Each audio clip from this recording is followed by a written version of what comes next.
Well, that depends very much on fiscal policies. And as you hinted at, it will depend mostly on the Federal Reserve.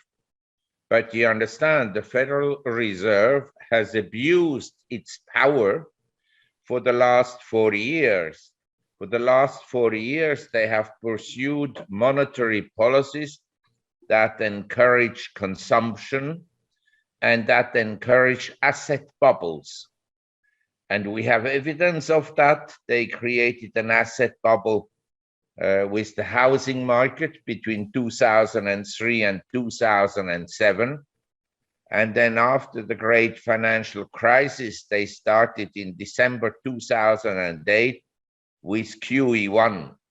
At the time, I was asked when that would end. And I said, this is not QE1, it's QE infinity. Because once you embark on money printing, it's very tough to abandon, to stop printing money unless you are prepared to take a significant recession. And this is now where we are today. The Fed, in my opinion, will increase interest rates maybe 50 basis points, and over the next 6 to 9 months, maybe to 1%, maybe 1.25%. But then things could get so bad in the asset markets, because as you know, mortgage rates have almost doubled from the lows that we had 18 months ago. So Dr. Faber, hold on. So you don't think the Fed's going to go up to 2.5 or 2.75% like they're threatening to do? You think, before the end of the year, you think they're going to stop short of that?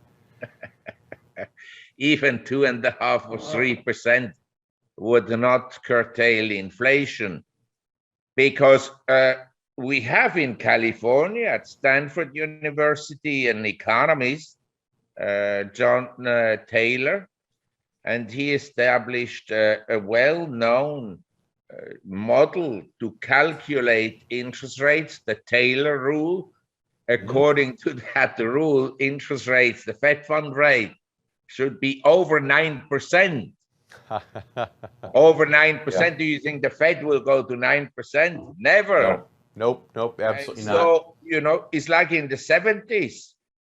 Everybody laughs about Robert Burns, who was at the time Fed chairman, and they say, well, he was a dove and didn't tighten monetary policies. But when inflation was as high as it is now, he increased the Fed fund rate to 11%. So this trend that we have of rising inflation and rising rates then is not really transitory in a short-term sense. You're saying there's going to be a longer trend and a more aggressive trend towards a rising rate environment, unlike anything we've seen in 40 years. That's what I hear you saying, Mark. Is that what you're saying? I'm saying we're headed into an inflationary spiral that is unstoppable for the time being, also because of the stupidity of government officials. You have to see this ESG, environment, social, and governance issue that increases the price of everything. And if you have embargoes against Russian oil, Russian resources, and so forth and so on, you can become, of course, you can become energy independent. We can all have solar panels on the roof and windmills in the gardens. And on Hollywood Boulevard, we can have some windmills as well. But the cost is incredible. And what is cost efficient? Nuclear power, they don't want. That they don't want. Right. The Keystone Pipeline, they don't want. I know. This is government policies, especially under Mr. Biden. Regulatory environment has become a disaster in the US. Well, it's interesting, politicians, they get desperate, they run scared during times like this, and they do things, they make knee-jerk decisions. So that brings me to a question, do you think that the Fed raising rates is this going to send us into a recession, or maybe are we at risk of stagflation like we saw in late 70s, early 80s? Yes, stagflation was very good because the economy did not contract. My view is that we are already in recession. Now, not for the rich people and not for government officials whose salaries will always go up. Well, you bring up all these great points, but the world thinks the Fed is the financial savior of every financial crisis, and it sounds like they may have outdone themselves here, since technically they aren't a law-abiding institution. They've got a blank check and they can do whatever they want. And so you're saying the chickens are coming home to roost then, I guess, is what you're saying, basically. What I'm saying is the Federal Reserve is the arsonist. They put on the inflationary fires. They put on bubbles, they create bubbles, and then when everything collapses, they come in and says, look, because of us, it's not worse than it already is. That's what the Fed does. The Fed and other central banks are criminal organizations. Yeah, I've said many times that the Fed is kind of like the arsonist and the fireman all wrapped up together. So I love that. I love that term. But so final question.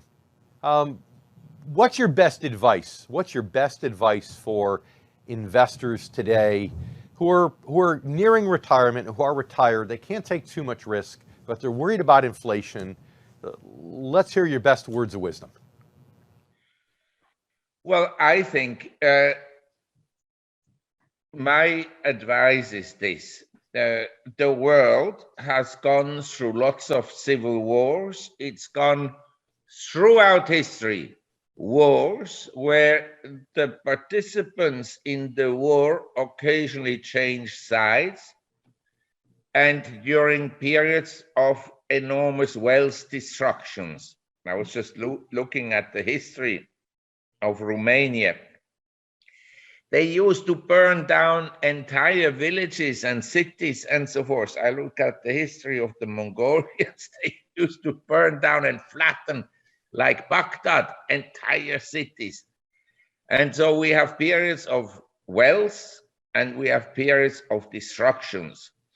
And I believe the last 40 years, we've created an environment of a money illusion where everybody thinks, oh, everything is going up. And they disregarded the fact that, yes, it went up for rich people.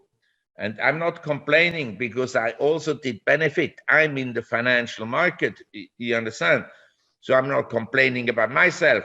I am complaining as an economist and social observer and student of history that the financial center always applauded the Federal Reserve, and nobody called them and said, this is going to lead to disaster.